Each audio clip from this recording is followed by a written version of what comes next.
ఎందుకు సిబిఎన్ అనుకుంటున్నారు? ఎందుకంటే ఆయన హైదరాబాద్ని ఎలా డెవలప్ చేస్తారో వాళ్ళు ఆంధ్రాని కూడా ఎలా డెవలప్ చేస్తారు. మరి నెక్స్ట్ 5 years జగన్ ఉద్యోగ అవకాశాలు కానీ అవన్నీ ఎలా ఉంటుంది అనుకుంటున్నారు మరి చంద్రబాబు నాయుడు గారి గవర్నమెంట్? సిబిఎన్ వస్తుంది. పవన్ కళ్యాణ్తో పొత్తుతో వస్తున్నారుగా, మీకు ఎలా అనిపిస్తుంది? సూపర్, బాగానే డెవలప్ అవ్వచ్చు. మరి ఉద్యోగ అవకాశాలు అవన్నీ ఎలా ఉంటుంది అనుకుంటున్నారు? పెరగవచ్చు అని అనుకుంటున్నాను. సో జగన్ గారి పరిపాలన 5 years మీరు చూసిన దాన్ని బట్టి, విన్న దాన్ని బట్టి మీకు ఎలా అనిపించిందండి? అంటే ఇంకా డెవలప్ చేయొచ్చు, చేశారు కానీ ఇంకా డెవలప్ చేయొచ్చు. అమ్మ ఒడి, నాడు నేడు పథకాలు, నవరత్నాలు విన్నారు కదా, సో మీకు ఎలా అనిపించింది ఆ పథకాలు విని? వాటి గురించి అంత ఐడియా లేదు. ఓకే. సో పవన్ కళ్యాణ్ గారు 2 చోట్ల నుంచి పోటీ చేస్తున్నారు కదా, మరి ఈసారైనా అట్లీస్ట్ గెలిచి అసెంబ్లీకి వెళ్ళే ఛాన్స్ ఉందనుకుంటున్నారా? వెళ్ళొచ్చాను.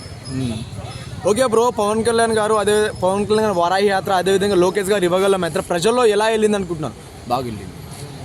ఓకే, ఓవరాల్గా ఒక్క మాటలో ఎవరు సీఎం అనుకుంటున్నారు? మీ ఫస్ట్ ఓట్ ఎవరికి? మీ నోట్ చెప్పండి. నా ఫస్ట్ ఓట్ సిబిఎన్ కంటే. First vote సిబిఎన్కే.